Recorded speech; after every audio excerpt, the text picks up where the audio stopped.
Pre-trial conference para sa impeachment trial ni Vice President Sara Duterte. Matatapos na nga ba ngayong araw? Hirit ng prosekusyon na buksan na ang green box na naglalaman ng tax records ni VP Sara. Mapagbibigyan kaya? At iba pang mga cast na pinag-uusapan sa primetime seryeng Sigabo, ang dating soft drink beauties at ang viral actor na si Eruption.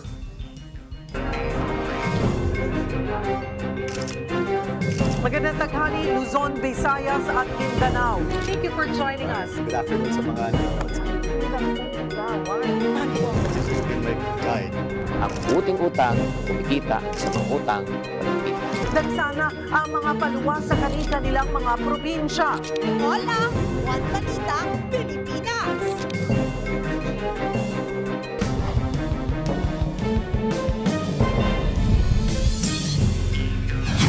Magandang tanghali, Luzon, Visayas at Mindanao. Patay ang mag-asawang sundalo sa Zamboanga City. Pero ang kumalapit ng gatilyo na kanilang ikinasawi, mismong ang mister. Para bigyan ng mukha ang Balita Mobile Journal, Kayla Makantan. Sa krimen na uwi ang pagtatalo ng mag-asawang sundalo sa Zamboanga City.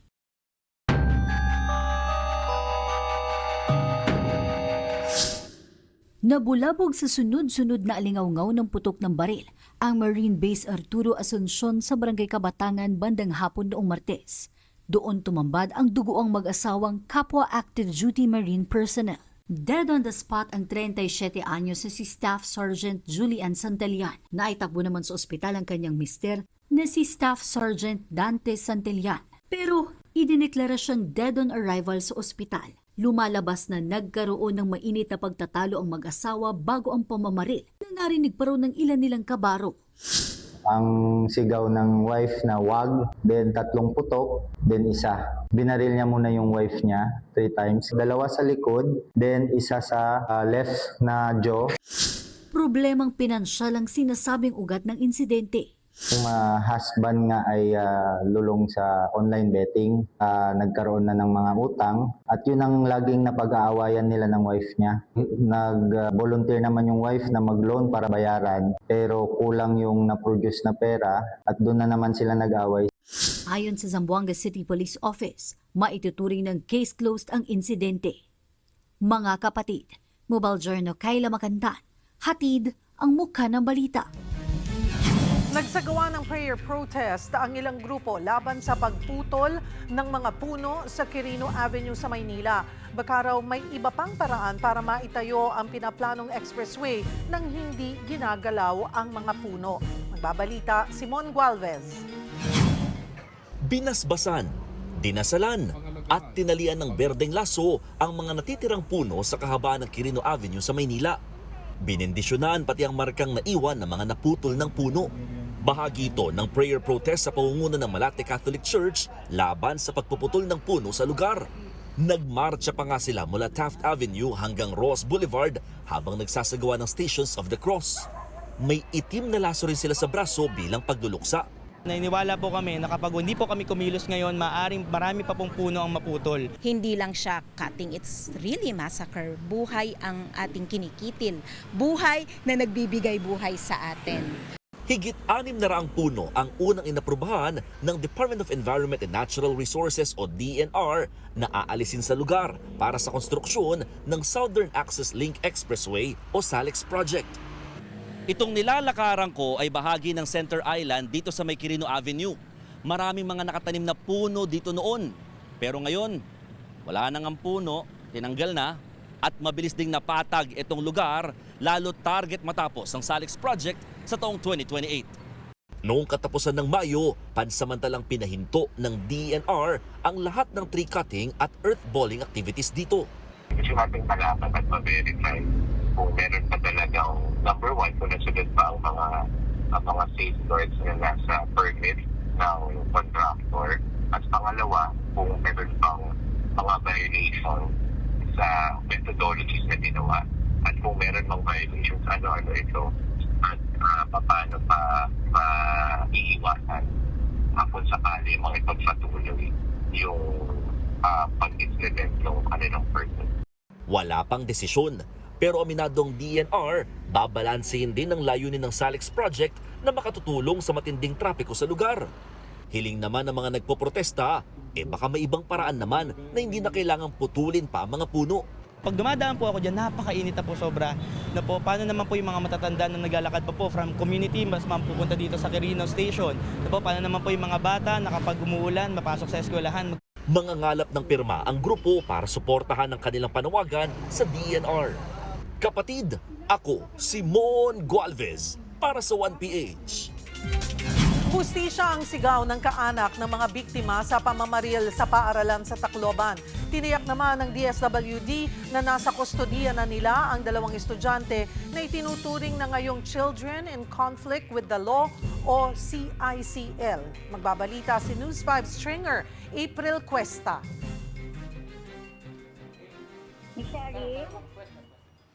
April? Miss Cheryl, Yes. April, kumusta na ang mga sugatan dyan sa Tacloban shooting? sa ngayon Miss Cheryl, unti-unti na silang nagpapagaling at ang iba may may trauma pa rin na nararamdaman at unti-unti rin tinutugunan ng gobyerno at may umaalalay din pong suporta sa kanila. So paano tinutugunan ng pamahalaan ng pangamba ng mga pamilya ng mga biktima na baka nga hindi sapat itong pananagutan ng mga menor de edad na sangkot sa krimen? Miss Cheryl, sinigurado naman po kahapon ni Secretary Rex Gatchalian na itong mga nakagawa ng krimen nasa kustodiya ng CSWD at ang isa naman ay nakasuhan na at haharapin nila ang karampatang kaso. Samantalang ang 14 anyos naman ay nasa pangangalaga rin ng CSWD dito sa Tacloban City. At nangako din siya ng hustisya para sa mga biktima. Pakinggan natin ang pahayag ni Secretary Rex Gatchalian. Inassure ko sila na yung dalawang suspect o yung dalawang assailant ay nasa kustodiya na ng DSWD. Nasa isang facility na natin and I assure them that. Pag inassure ko sila, then at least alam nila, may peace of mind sila na hindi lang yung parang walang nangyari. Buong school community and the greater Tacloban community is also affected. Hindi naman to dahil hindi mo wala pang anak doon. Everybody's worried sa nangyari. So we'll have to work with the local government unit on how we can heal as a community. April, ano ang update sa investigasyon? Nakumpirma na ba yung sinasabi ngang gang daw na may kaugnayan sa dalawang CICL? Sa ngayon, Ms. Cheryl, hinihintay pa natin ang statement ng PNP kung totoo ngang connected sa gang itong mga kabataang ito dahil nag-iimbestiga pa po sila hanggang sa ngayon, Ms. Cheryl. Kumusta ang seguridad sa mga paaralan dyan sa Tacloban kasunod nitong pamamaril? Nagbago ba? Ms. Cheryl, sobrang nagbago. Mahigpit na po ang mga kapulisan. Kung napapansin nyo sa mga balita or sa mga nakikita natin sa mga pictures or mga ina-upload ng mga netizens, sa isang paaralan dito, pag magpapasukan na or in the morning, pag umaga, may mga nakabantay na pulis sa may gate at hindi tumutulong din sila sa pag-check ng mga gamit at nakapila ang mga estudyante. Medyo maaga na rin ang pagpasok ng mga kabataan para din masakto na 8:00 din mag-uumpisa na ang klase. Nasa loob na silang lahat at walang mga nakakatakot na mga bagay na mga bitbit ang mga estudyante. Kamusta rin ang pamilya ng mga biktima? Kanina, Ms. Cheryl, nakausap natin ang isa sa mga classmate ni Franz, yung hero na estudyante, at ni Joyce.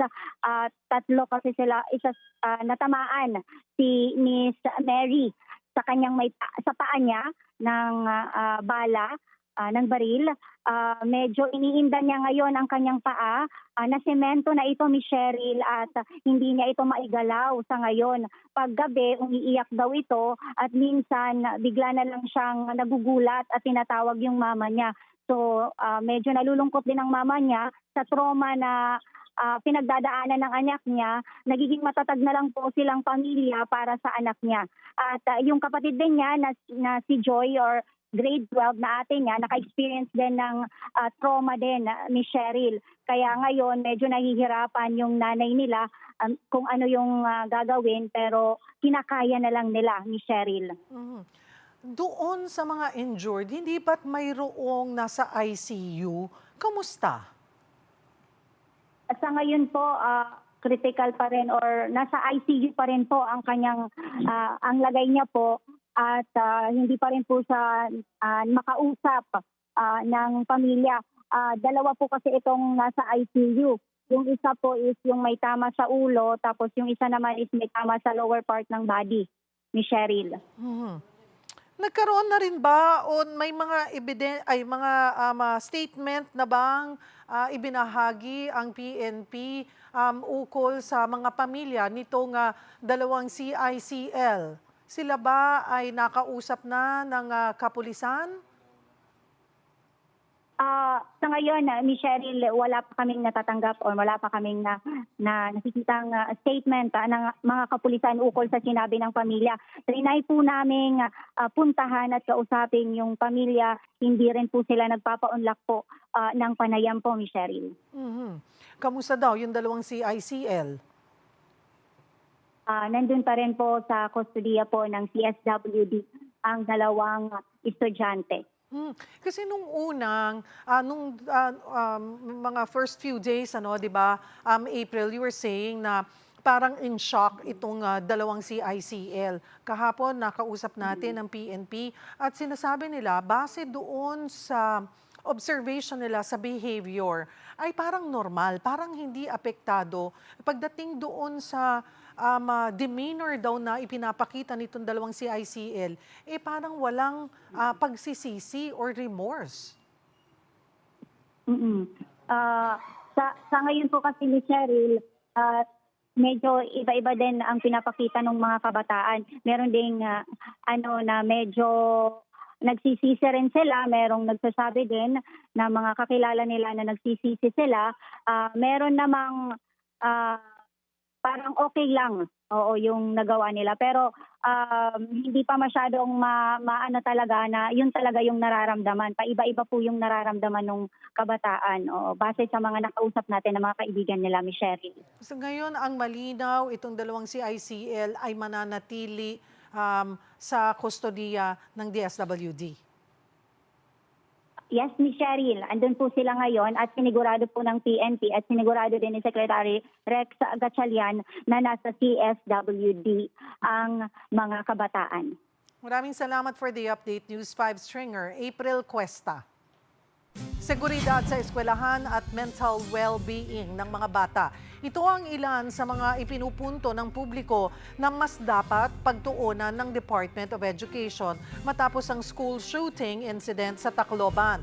Mas himayin pa natin ito kasama si DepEd Assistant Secretary for Governance and Operations, Roger Masapol. Magandang tanghali po sa inyo, ASEC. Ay magandang tanghali sa iyo, Cheryl, at sa iyong mga tagapakinig. ASEC, nakipag-ugnayan na ba ang DepEd dito po sa pamilya ng mga biktima at ano yung mga konkretong tulong na maibibigay ninyo sa kanila ngayon?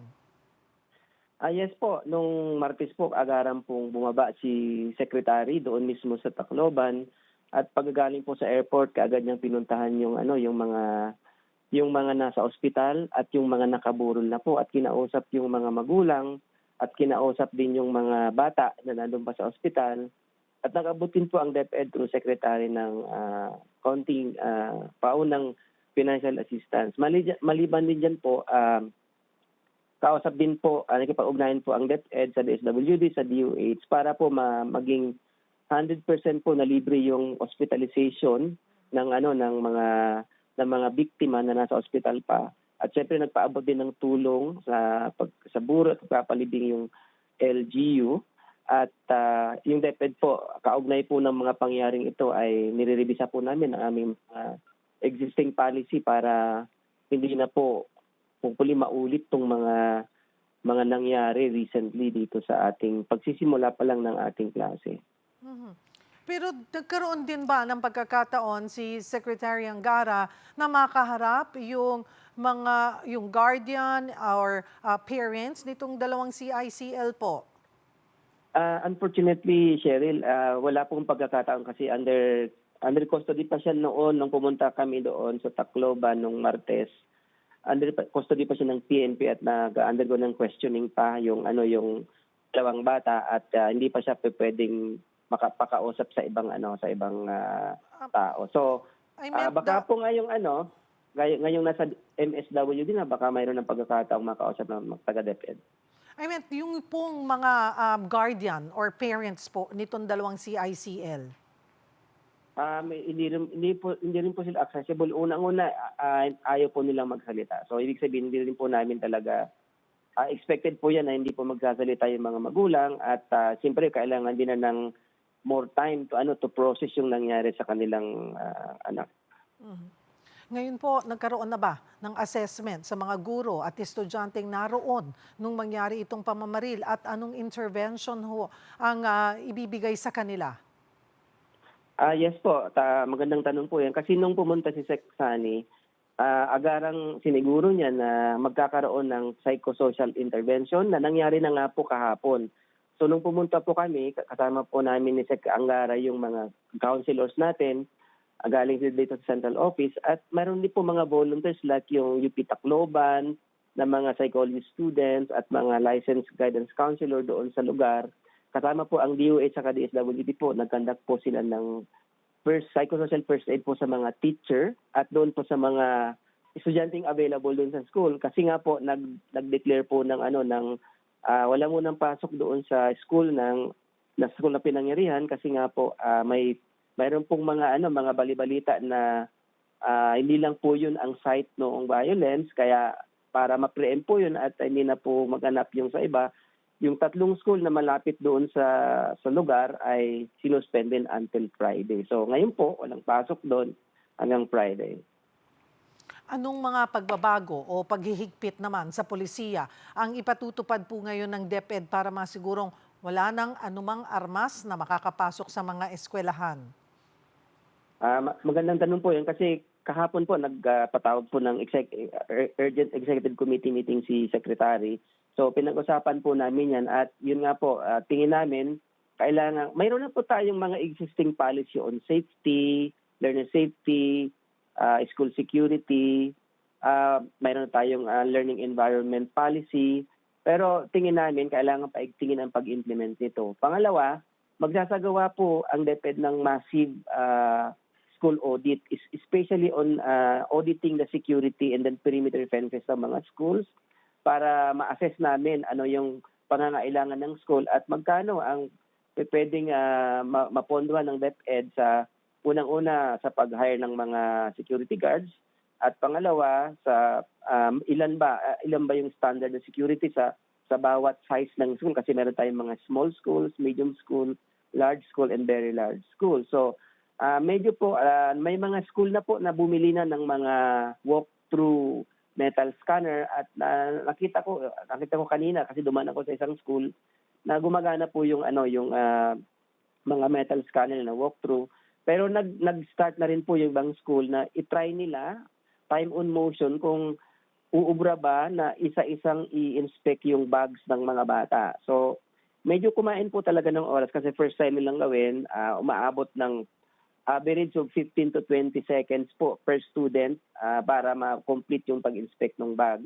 Pero sa ang directive po ni Secretary, kailangan malaman muna natin yung needs or yung situation at ano yung needs ng mga schools natin in terms of providing security personnel at yung mga gadgets po nila, halimbawa yung metal detector na handheld o kaya yung metal detector na walk-through. So magkaiba po ang need ng malaki at maliit na school. So, yan po ay amin na pong determine kung ano po yung extent ng need ng mga school namin. Pero ASEC, bago po nangyari insidenteng ito, ano nga bang naipoprovide ng DepEd pagdating po sa security? Lahat ng school naman po, mayroon pong mga security personnel. Okay. Pero ang karamihan dito, Ma'am Cheryl, is ito ay funded lamang ng halimbawa PTA o kaya ng school budget. At karamihan po, especially ito sa NCR, ay binibigay ng LGU. Ngayon po, ang gusto naming mangyari, ma-standardize po ito.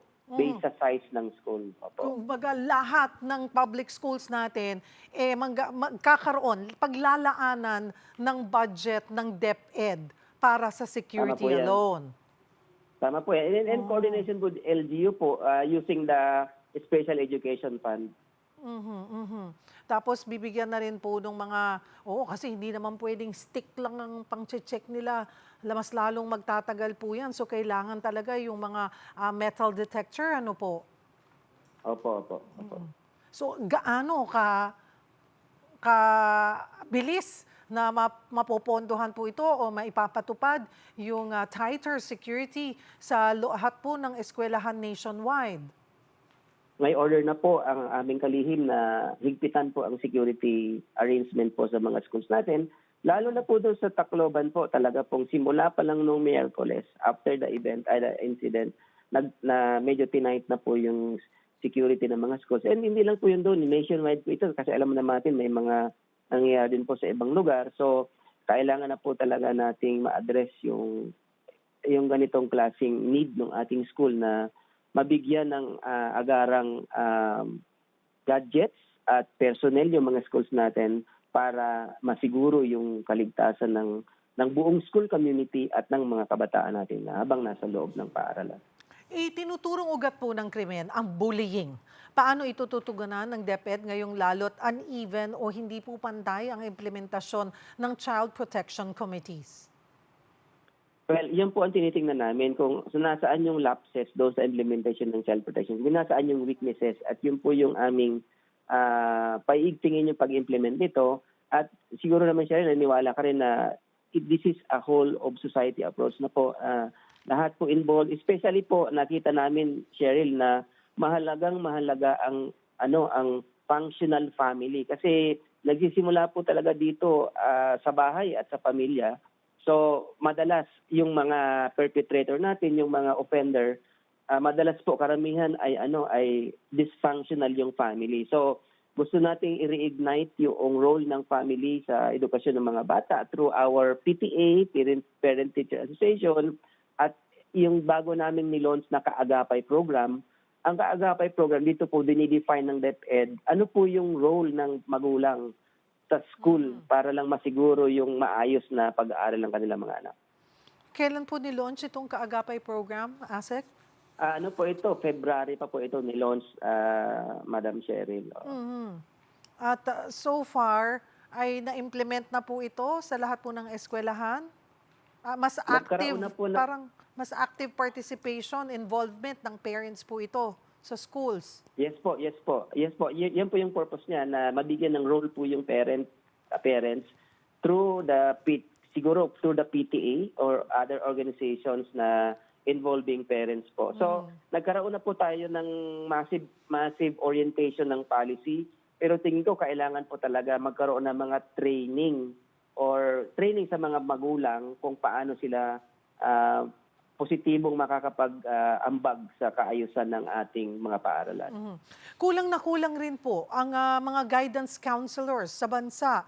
Ano po yung plano ng DepEd para ma-improve yung student counselor ratio sa mga pampublikong paaralan? Lalo't sinabi rin po ni Congressman Romulo na parang nakalagay na yun sa line item, parang pwede na daw ho kayong mag-hire ng additional parang 10,000 na counselor sa buong bansa. Tama po yun. Tama po kayo na mayroon po talagang kakulangan sa supply, Cheryl, ng guidance counselor. Previously, ang problema natin sa DepEd, may mga items tayo na regular license item, pero wala po talagang gustong kumuha kasi ang requirement masyadong napakataas. At kulang na kulang po yung supplies. Pero tama ka, ngayong taon, mayroon na po tayong inaprubahan na 10,000 items at ito po ay ready, ongoing na po actually yung processing ng pag-hire. May process lang po talaga sinusunod based po sa ating Civil Service Commission at sa policy ng DepEd. Pero ito po mas mababa, mas pinaayos po yung qualification standards at tinaasan po yung salary grade ng mga mga guidance counselor. Ano pa yung mga kasalukuyang programa po ng DepEd laban nga sa bullying at sa school violence? Paano ninyo ito lalong paiigtingin ngayon? Yeah, so nag-issue rin po ang DepEd ng policy on the ensuring a safe and motivating itong SLE, learning environment. Dito po nilatag ano yung mga standards ng school security. Nakalagay doon yung mga recommendation na pwedeng gawin ng school para ma-tighten yung security measures ng school.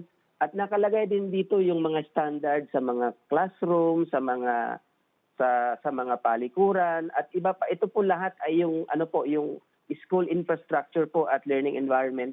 Dito po nilatag ng ating bagong policy, yung DepEd Order number 6 series of 2026 po na dinefine natin dito yung mga standards on safe and motivating learning environment. So, of course, kailangan ito share rin ng budget para ma-implement yung full gamut of the policy. But natutuwa naman kami kasi yung DDM saka yung ating Pangulo ay very supportive po sa pagbibigay ng additional budget po sa DepEd. Lalo na po yung mga classroom, additional teachers at yung feeding program po ng DepEd. Panghuli po, ano ang mensahe ng DepEd sa publiko at sa mga magulang na natatakot ngayon para sa seguridad ng kanilang mga anak? Base po sa instruction po ni Secretary Angara na gagawin po ng DepEd ang lahat ng kanyang magagawa at in coordination po sa mga partner agencies like the PNP, the SWD, DOH, lalo na po yung LGU na maibalik yung tiwala sa ating school system at maging kampante po yung mga magulang kasi po ginagawa po namin ang aming makakaya para ma-increase o ma-improve po yung security arrangements sa school, mabigyan ng tamang training yung mga teacher natin at mag-develop po ng mga drills and then mga protocols like may protocols lang po tayo nga Ma'am Cheryl yung sa earthquake saka sa fire. Pero wala tayong drills and protocol sa active shooter, di ba? So, lahat po ng insidente na crimes, possible crimes, ginagagawan po ng DepEd ng mga protocols yan. Kasi alam ng teacher saka ng estudyante ang gagawin kapag nangyari yung insidente, hopefully hindi mangyari. Like, yung kitang-kita po doon sa nangyari sa Tacloban, hindi ganong alam ng teacher yung kanyang instructions sa mga estudyante. Magdadapa ba sila o punta doon sa gilid o tatakbo sa pintuan or somewhere inside the classroom. So, yan po ay gagawan po natin ng mga specific protocols at mga drills para kung sakali man hopefully hindi mangyari, ay alam po ng lahat na nasa school ang kanilang gagawin. Marami pong salamat sa inyong oras, DepEd ASEC Roger Masapol. Samantala, hirap daw ang DILG sa case building sa nangyaring pamamaril sa paaralan sa Tacloban dahil sa mga butas sa mga umiiral na batas. Magbabalita si Mobile Journal, Jazz Paredes. Jazz, ano-ano yung tinutukoy na butas sa batas na nagiging hadlang sa investigasyon at kaso? Yes, Cheryl, sa katatapos nga lamang na press conference with DILG Secretary John Vic Remulla ay kanya nga sinabi nga na tila bitin daw ang batas dahil ayon sa kanya ay nirekomenda niya ngang i-rewrite o isulat muli itong IRR o yung Implementing Rules and Regulations nga ng gun ownership and responsible gun ownership dahil lang nakasaad daw dito ay walang nakalagay na liability ang isang gun owner kung sakaling magamit sa isang grave na krimen itong kanyang baril. Kaya naman na kung titingnan natin, Sherry, yung isa sa baril na ginamit, yung Glock 9mm na pistol, ay nagkaroon ng liability itong may-ari dahil ito daw ay isang police, dahil ito ay police property. Pero on the other hand, ang iba daw na gun owners na posibleng ang magamit for grave crimes, ang kanyang baril ay wala raw nakasaad sa batas na maaari itong managot. Bukod pa dyan, napag-usapan din na kung meron bang responsibility o liability itong mga magulang ng ating CICLs, ay hindi raw niya masabi ngayon dahil hindi rin daw nakasaad sa batas na magkakaroon ng responsibilidad ang magulang ng mga CICL sa oras na ito nga ay under 15 sila at sila ay nakagawa ng krimen kagaya ng sa CICLs.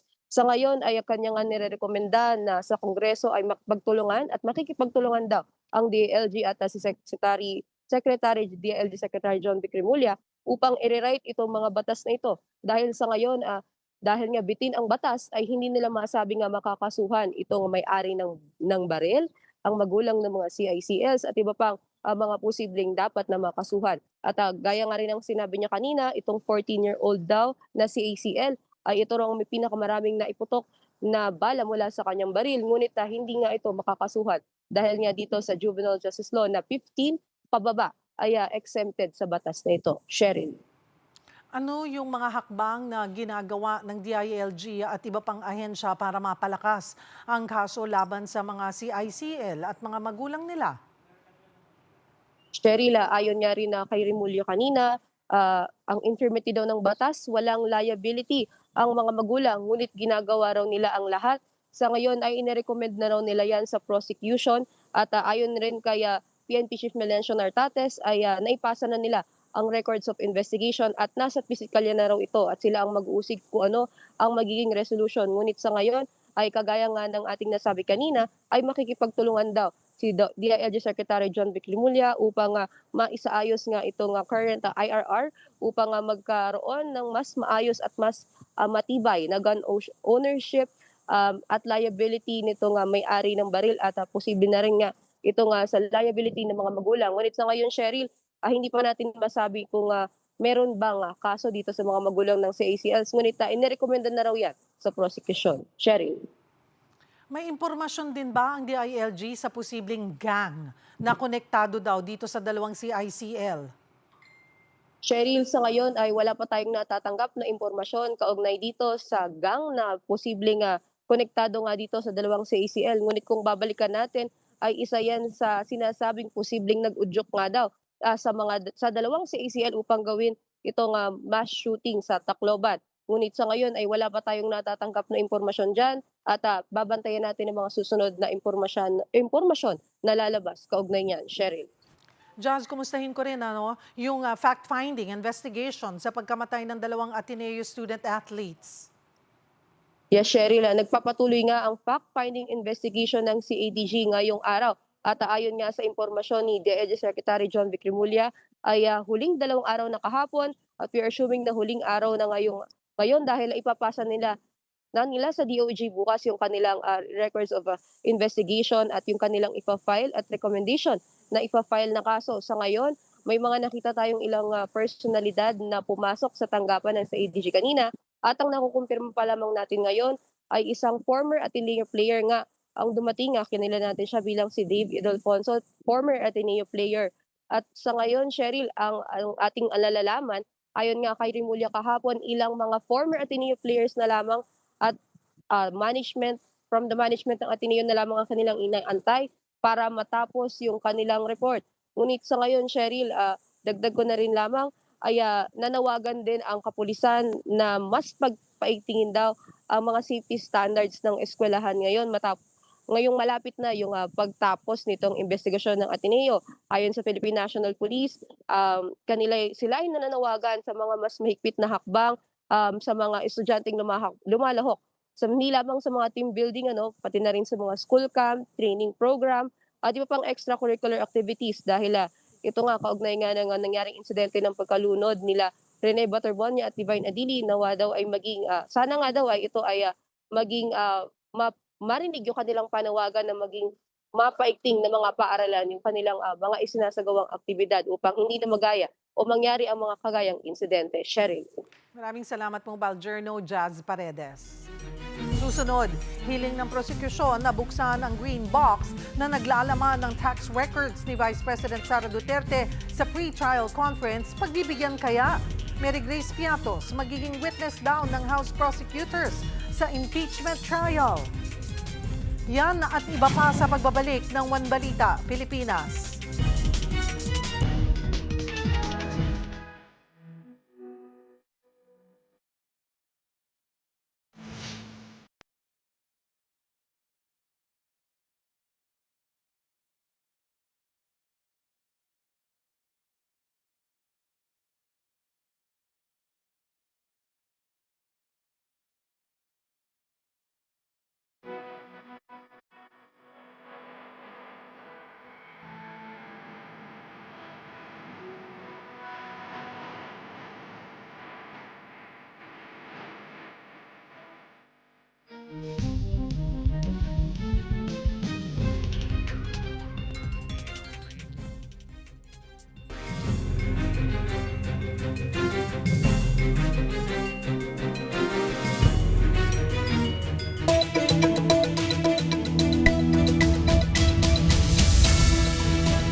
Pipilitin na raw tapusin ang pre-trial conference para sa impeachment case ni Vice President Sara Duterte ngayong araw o bukas. Samantala, lumutang ang kontrobersyal na pangalan ni Mary Grace Piatos bilang isa sa mga testigo ng prosekusyon. Magbabalita si Mobile Journal, Merrimon Reyes. Merrimon. Cheryl, ngayon na nga ang ikalimang araw ng pre-trial conference kung saan ipoproseso at mamarkahan ang sandamakmak na documentary evidence na naisipresenta o mapresenta ng dalawang panig sa paparating na impeachment trial ni Vice President Sara Duterte. Ayon kay Senate President Sherwin Gatchalian, pipilitin daw na matapos ang proseso ngayong araw. Pero kung hindi man mangyari dahil sa dami ng ebidensya, ay susubukin nilang matapos hanggang bukas. Ayon naman kay Clerk of Court Attorney Ray Bantug, masikip na ang schedule pero hindi pa imposible ang July 6 na target na pagsisimula ng trial. Napabilis na raw kahit papaano ang proseso ng pagmamarka ng mga ebidensya matapos madagdagan ang mga marking team. Kaya mula sa 4 na grupo, ito ay nadagdagan na ngayon sa 6, 4 para sa impeachment or Article of Impeachment 1 at 2 para sa Article 2. Cheryl, kasabay nito pinalawig na din yung oras ng trabaho mula alas 9 ng umaga hanggang alas 7 ng gabi. Cheryl. Meron pa bang ibang hinihirit ang prosecution tulad ng pagbubukas nitong ang green box na naglalaman ng tax documents ni VP Sara? May desisyon na ba dito? So far, Cheryl, hanggat wala pang desisyon sa ngayon ang Senate as an impeachment court, nananatiling kahon lang daw itong green BIR box na pinupush na o nais ng House Prosecution Panel sa kanilang manifestation na mabuksan na. Ang nasabi dito ni Clerk of Court Attorney Ray Bantug, ang kakausapin pa daw dito ay si Senate President Sherwin Gatchalian. Magko-consult din daw sila sa iba pang mga senador na senator judge. Pero ang sinisiguro naman, kung sakali naman daw, sabi ni na personal note ni Attorney Bantug, kung hindi man abutin ngayong pre-trial conference na mabuksan at mamarkahan itong kahon, yung nilalaman nito, maaari pa rin naman daw yan mangyari kung sakali sa trial proper. Pero ang sinasabi kasi ng ilang House prosecutors, sayang daw yung oras, mas efficient daw sana kung ngayon na mabuksan at mamarkahan ang laman nitong green BIR box. Cheryl. Ano naman yung sagot dito ng depensa?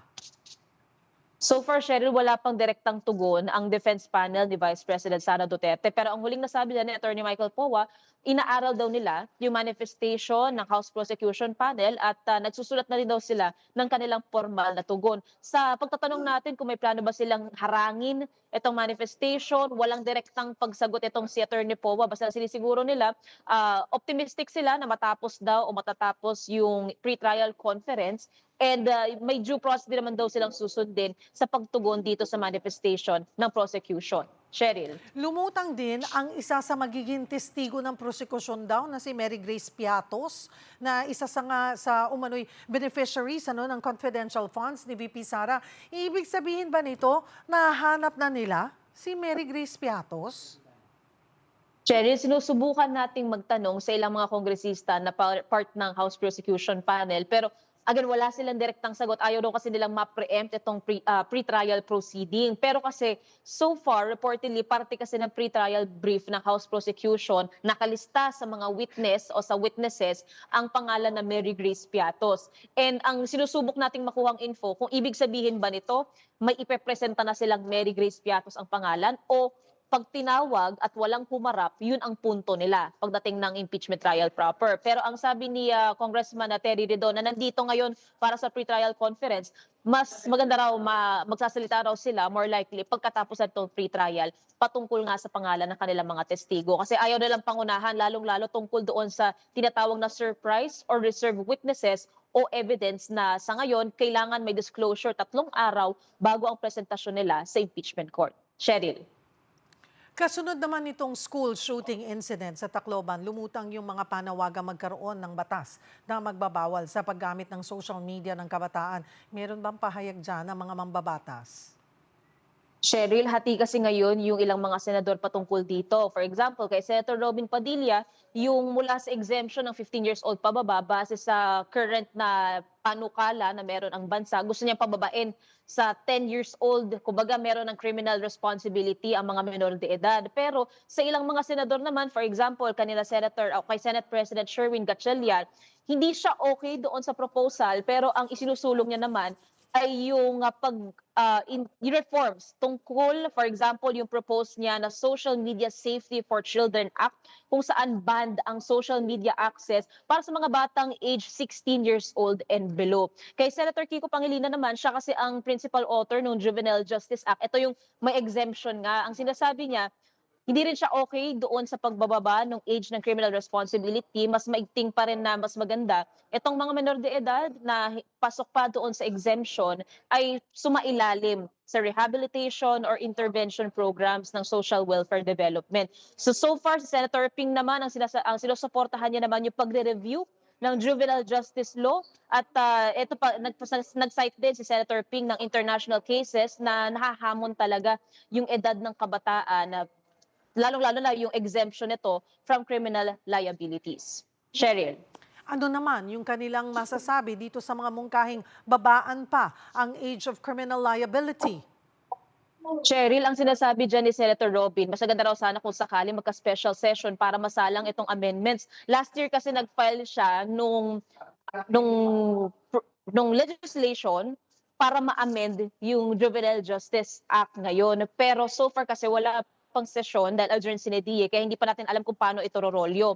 So ang malinaw pa lang sa ngayon, may ilang mga senador na hindi pa okay doon sa proposal ni Senator Robin Padilla, habang si Senator Robin naman, hinihimok niya na yung mga kapwa niya senador na ano pa raw ba ang hinihintay nila patungkol sa usapin na ito. Cheryl. Maraming salamat, Mobile Journal, Merimon Reyes. Narinig nyo na ba yung kasabihan ng work-life balance? Trabaho, deadline, meetings, overtime, bills, paulit-ulit. Tapos, minsan nakakalimutan mo na alagaan ang iyong sarili. Kung yan ang problema mo, pag-usapan natin to.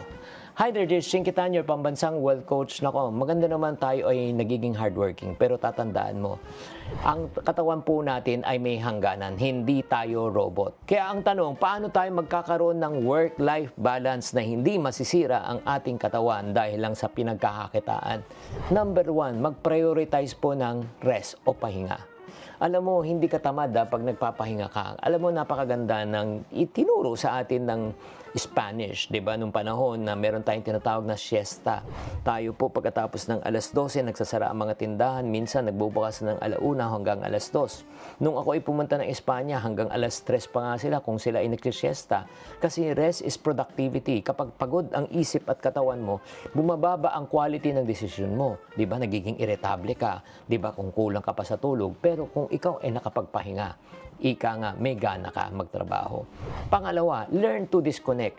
Ay naku mga kapatid, huwag lang tayong punta ng punta sa ating cellphone. Lumayo tayo sa gadget, mag-social media break tayo, maglakad, huminga. Kasi pag 24/7 na lang tayong connected sa ating phone, naku, maniwala ka, mauubos ng oras mo, may stress ka dahil wala ka nagagawang trabaho. Pangatlo, protektahan natin ang ating kalusugan. Alam mo, ang mas mahal, kung tayo po ay magbabayad ng hospital bills at ng gamot.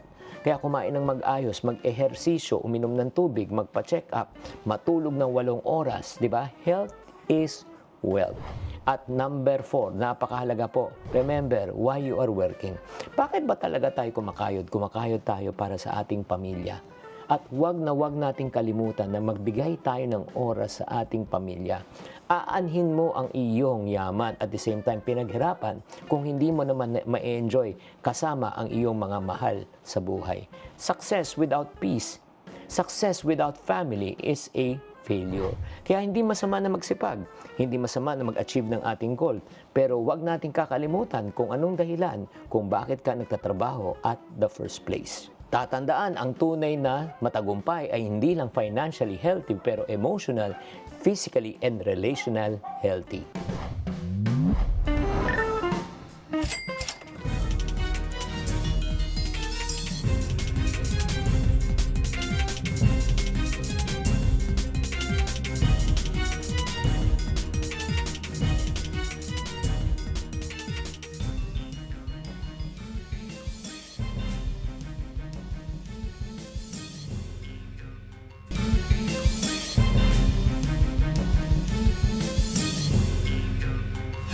Sa lagay ng panahon, palabas na ang bagyong Francisco ng Philippine Area of Responsibility. Humina na ito sa severe tropical storm. Wala na ring nakataas na wind signals, pero dahil sa posible pa ring banta ni Francisco, naglabas ng abiso ang mga otoridad sa Japan. Nagbabadya kasing dumaan ang bagyo sa Okinawa at Tokyo sa mga susunod na araw. Bukod sa bagyong Francisco, isa pang minomonitor ang tropical storm na may international name na Higos sa silangan ng Eastern Luzon. Tatawagin itong Gardo pagpasok sa bansa, pero hindi nakikitang magla-landfall sa Pilipinas. Sa ngayon, habagat ang posibleng magdulot ng pagulan sa Zambales, Bataan at Pampanga, maging sa ilang lugar dito sa Metro Manila. Kinakailangan ang ulang ito lalo't malapit na sa 160-meter critical level ang Angat Dam sa Bulacan. Sa huling tala, bumaba pa kanina sa 162.94 meters ang level ng dam. Balita abroad, niyanig ng 2 malakas na lindol ang Venezuela. Ayon sa United States Geological Survey, unang tumama ang magnitude 7.2 na lindol kagabi sa bayan ng Yumare. Sinundan ito ng magnitude 7.5 na lindol. Malakalipas lamang ang higit 30 segundo. Nagdeklara na ang Venezuela ng state of emergency dahil sa tinamo nilang malawakang pinsala. Samantala sa Europe, nakararanas ng tinatawag na Omega heat wave ang ilang bansa. Sa France, higit 40 na ang nasawi sa pagkalunod para lang maibsan ang init. Noong Martes na itala ang nasa 44 degrees Celsius na temperature sa ilang lugar sa Europa. Kaya sa Spain, kinansela muna ang mga bonfire tradition dahil sa banta ng wildfire. Sa sports, wagi sina Alex Ayala at American tennis icon Venus Williams sa round of 16 ng 2026 Bad Hamburg Open Doubles event. Magandang chemistry ang ipinakita ng dalawa para magwagi sa score na 6-3, 6-4. Dahil dito aabante sina Ayala at Williams sa quarterfinals. Makakalaban nila ang number 2 seed na sina Teresa Mihalikova ng Slovakia at Olivia Nichols ng United Kingdom. Sa iba pang balita sa pool sa CCTV, ang sleep paralysis na dinanas ng isang babae sa Cavite. Sabi naman ng eksperto, maaaring senyalis ito ng problema sa kalusugan. Para bigyan ng mukha ang balita, Mobile Journal, Ray Vicente.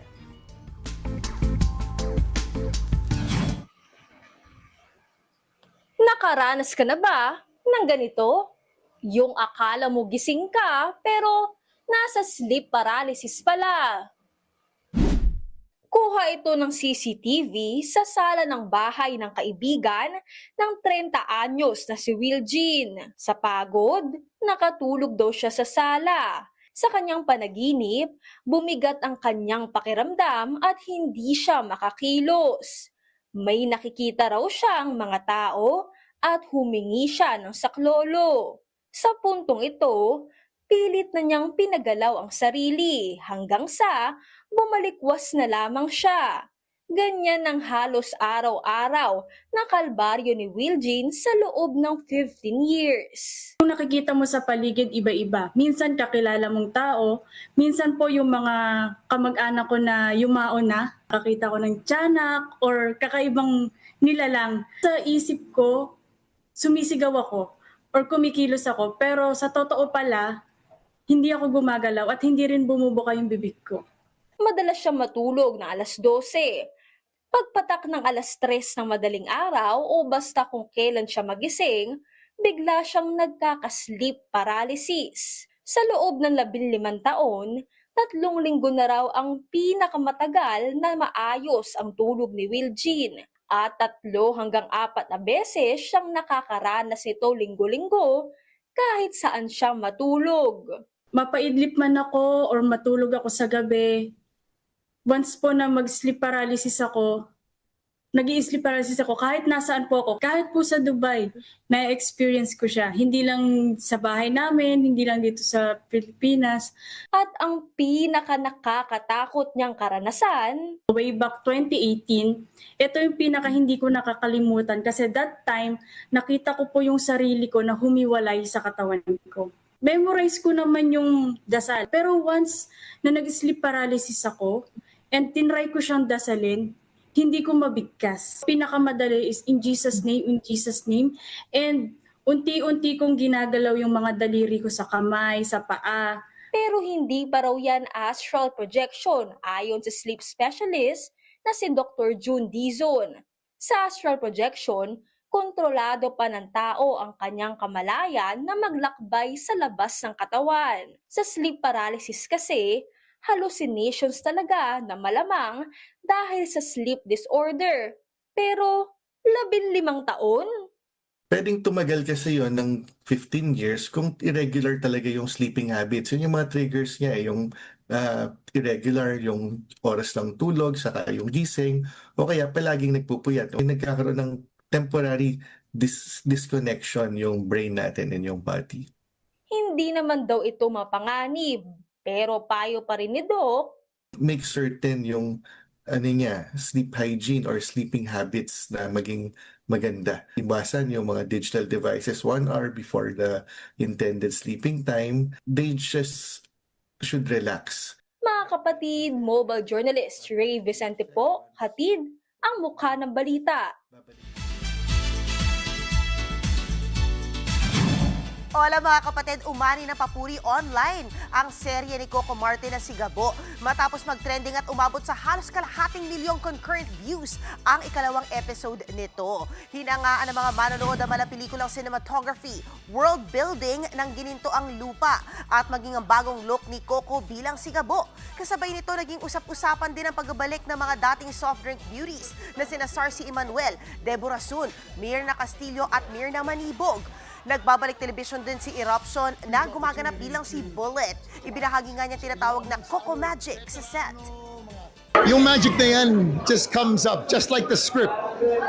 Okay, ito yung sasabihin mo, ito yung sasabihin mo. Minsan walang script talaga. Because he feels it. When he feels it on set na parang kulang o parang kailangan may dagdag, he'll say it straight up. And you have to be ready. Mapapanood po ang si Gabo tuwing alas 8 ng gabi pagkatapos ng Frontline Pilipinas. The show must go on. Ganyan naman po ka-professional si The Good Doctor star Inigo Pascual na may knee injury. Sa premiere night nga ng kanyang pelikulang Rags to Riches, hindi mo mahahalata na may iniinda pala si Inigo. Pero pag angat ng kanyang pants, naku makikita nga na may knee brace siya. Buhat ito sa injury na natamo niya sa mall show ng pelikula. Kaya ayon kay Inigo, maayos naman ang resulta ng kanyang x-ray pero sasailalim pa siya sa MRI para malaman kung kailangan nga ng surgery. Muling masusubaybayan ang galing at kapangyarihan ng Pinoy sa pandaigdig at entablado. Grabe ang talent! Dahil sa isa sa pinakamalaking serye sa mundo, ang Avatar The Last Airbender, kung saan mas marami na pong Pinoy ang kasama sa cast ngayong Season 2. Narito ang report. The cast of Avatar The Last Airbender, Gordon Cormier and Dallas Yu. Parang kailan lang nang gawin nilang kanilang first ever morning show guesting sa Good Morning Kapatid. This is our first morning show, actually. Yeah! There's the Fire Nation Army. Ngayon, global superstars na nga ang cast ng hit Netflix show na Avatar The Last Airbender, kung saan ang bidang si Aang ay ang Filipino-Canadian na si Gordon Cormier. Grabe kapatid, binata na siya ngayon. Binata ka na. So there's this one time me and Dallas did this interview, and in the green room, they're like, hey, we got a little something for you guys. And I was like, what is it? They're like, it's Jollibee, but trust me. So I walk in there, and it was like 40 peach mango pies. Kasama niya bumisita noon ang prinsipe ng Fire Nation na si Dallas Liu, aka Prince Zuko, na kahit katunggali niya sa show, kinwento ni Dallas the all-core memories ng kanilang friendship na nabuo sa kanilang pagbisita sa Pilipinas. The morning show was really cool. I just remember being able to spend time with young Gordon at the that the Netflix offices. Those were they had such a wide variety of snacks for us to try. I like introduced him into the gym and like working out while we were out there. So yeah, I mean, it was a really strong bonding time for me and Gordon. Talagang time flies dahil ngayon nga, launching na ng Season 2 ng isa sa flagship shows ng Netflix, The Avatar The Last Airbender. At alam niyo ba, sino pa kasama nila this season? Walang iba, kundi ang Pinoy Pride na si Golden Globe nominee Dolly De Leon na gaganap bilang ang kambal na lola na sina Lo at Lee. At pina-retain ang kanilang mga accent para mas realistic ang atake at unique sa kanilang mga karakter. Daming Pinoy sa set ha, hindi lang siya at ako, marami. May mga Pinay na half Chinese, half Pinay, ganon. Oo. Tapos yung ano ko, kasi kambal ako, di ba? Yung parang double ko, Pinay din. Pinay na nakatira sa Canada, so may Canadian accent. Ayan, showing na yun today, guys. But anyway, yan muna ang latest sa showbiz. Balik sa'yo, Cheryl. Thank you, MJ. At yan po ang mga bumabanderang balita at public service sa inyong tunay na kasalo sa tanghali. Hanggang bukas, dito sa Balita ang magpapabusog sa inyong kaalaman. Ako po si Cheryl Cosip. Kami ang inyong kapatid sa public service. 1PH, teleserbisyo para sa Pilipino.